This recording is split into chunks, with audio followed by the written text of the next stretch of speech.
Quickly about something I think will make a difference in your life for this coming year. I don't believe in resolutions, I believe in habits. And this is something very small, probably a very minor tweak for most of you that you can implement into your life, and it will impact you on a personal and a business level, I guarantee it. Guarantee it, promise it will help you. I'm gonna tell 3 stories and make 1 point. All right, so the first story is not a first-hand account, but a retelling of a battle. Anybody know there was a 30-year anniversary that occurred in the beginning of October of a famous battle? Thomas, you can't answer. Anybody know the famous battle that occurred 30 years ago on October 3rd and 4th? Anybody? 76 Eastern? No, close. Good guess.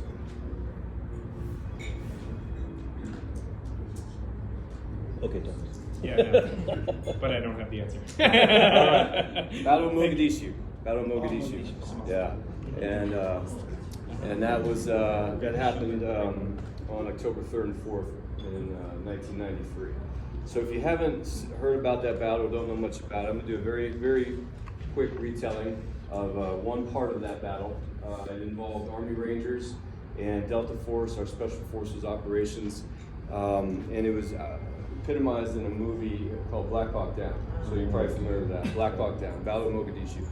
So what happened basically is the U.S. Special Operations team went in to capture a warlord that was operating in that area. And to really make a long story short, big vehicles, small streets. We got caught inside of the city in our vehicles, our big wide vehicles. We couldn't maneuver very well. There was some helicopters flying around, Black Hawks. The movie got its name from the helicopters that went down. Super 6-1 was the first one that went down in the middle of the city. All the passengers were killed. And then another one, Super 6-4, piloted by Mike Durant, went down on the outskirts of the city. So they were isolated. There was no vehicles that could get to them in time to maybe save Mike Durant. The pilot survived. So what happened, we had a little bird, a surveillance helicopter flying around up in the sky, and on that bird was Delta Force snipers, marksmen, best in the world, absolute best in the world. When I say Delta Force, if you don't know what that means, think of the NFL and now think of the Pro Bowl players, the best of the best. These guys were the top notch. They're flying around this helicopter. They had eyes on the helicopter on the ground. They saw movement. They knew the pilot was alive, and they asked repeatedly, could we be put on the ground? And the problem was General Garrison, in charge of troop operations that day, didn't know when he could send reinforcements to them. All they had was long guns, basically sniper rifles, and very few small arms, and not much ammunition. There was crowds forming around them in the hundreds, and they were making their way to the helicopter. Repeatedly, they asked to be put on the ground. After the 3rd request, General Garrison gave the decision to the commander in the helicopter at the time, and he said, okay, we'll put them on the ground. Those 2 heroes lasted a few hours before they were overtaken by the mob, and they were killed and dragged through the streets of Mogadishu. However, Mike Durant survived. He survived, and he's written a book, and he's a successful businessman, and he's alive today because of the actions of those 2 men. Those were Master Sergeant Gary Gordon and Sergeant First Class Randy Shugart. They were given the highest medal, the Medal of Honor, posthumously. 2 heroes. That's my first story. Second story was a couple years ago. One of my classmates from West Point, and during the battle, the invisible enemy took his own life. And I was on the fence. The timing was very, he was a friend, but he wasn't like inner circle friend. Like I knew of him and we had been in some classes together, but we weren't super tight. And so I'm debating his funeral. Bad timing, I have young kids, it was bad timing for all that. It was out in Austin area. I was like, man, do I go, do I not go? I'm gonna miss this for my kids. You know, do I send flowers or what do I do? And then I heard that one of my best friends was speaking at the funeral. He was best friends of the guy who took his own life. And so that was the clincher. I said, you know what, I'm gonna go. And so I went, and before the eulogy, actually got to go to his hotel room and sit and talk to him for about 20 minutes prior to the eulogy. And he ended up really paying homage to our friend who passed during the eulogy. And later on he said, man, I don't know what I would have done if you hadn't shown up. It's another story. wanted to share. And then lastly, a few years ago, I was in a bad spot. It was after COVID, you know, as you can imagine, the speaker, my business was pretty much destroyed with the pandemic, and I was rebuilding and had some other failures at the time in my life, and it was just culminating into a single point, lots of pressure, and I was down on myself, and I had very little self-compassion, and somebody showed up in my life with a gift that I'll never forget. I've said this so many times to so many people other than myself. It says, I believe in you. It says, Chris Yeagle, I believe in you. It's inscribed right here on this mug. And man, that changed my life. No one's ever said it to me until that one moment. That person showed up in my life. She was a beautiful soul and gave me this, and it was enough to help me right the ship. So 3 stories of people showing up for somebody else in a time of need. All right, we have the high-level hero example of 2 snipers showing up on the ground to save someone's life.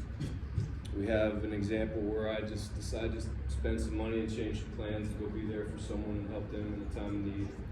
And then something even smaller but just as significant where I got a gift and someone looked me in the eye and told me they believed in me. You know, as we go into this new year, I'd like to implore to you the value of showing up as a leader. Very simple concept, not as easy to do given the complexity of our lives. But if you could just show up, it doesn't have to be on a helicopter in a foreign country with a sniper rifle. It doesn't have to be flying halfway across the state to go be there for somebody. It doesn't even have to be buying a gift.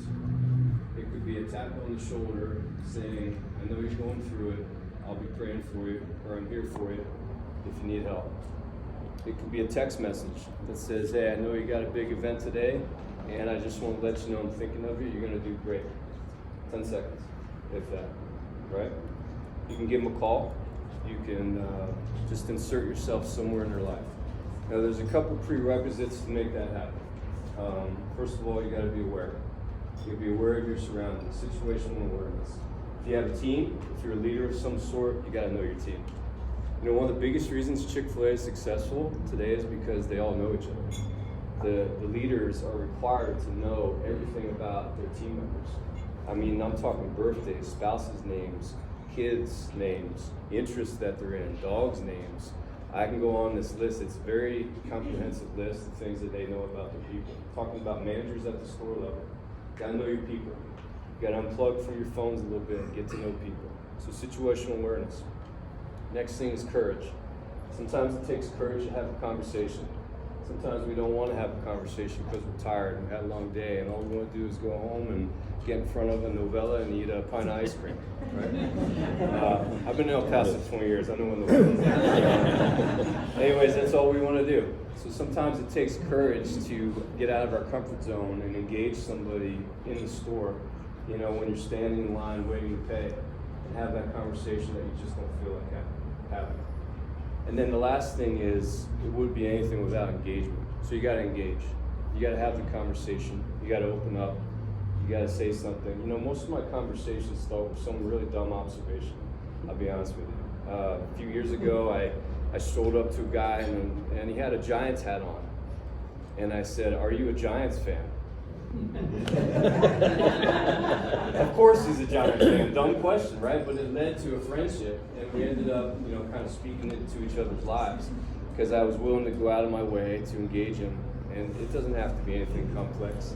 It just has to be some kind of engagement. And man, you would be surprised how many times I've had that same interaction with somebody, and a second or two later, tears start rolling down their face. They have no one to talk to and no one to listen. And God put on my heart to go have a conversation with them or say something dumb, and I did. And then they opened up, and I like to think that it changed my life. So as we go into this next year, I just want you to show up. In fact, let's take it a step further. Let's be intentional about it. Think of somebody right now in your mind whose life you want to show up in, even if it's just as simple as a text message. Think of that one person, and after today, let's make it happen. Go ahead and engage, and you'll see what happens. All right? Thank you for your time.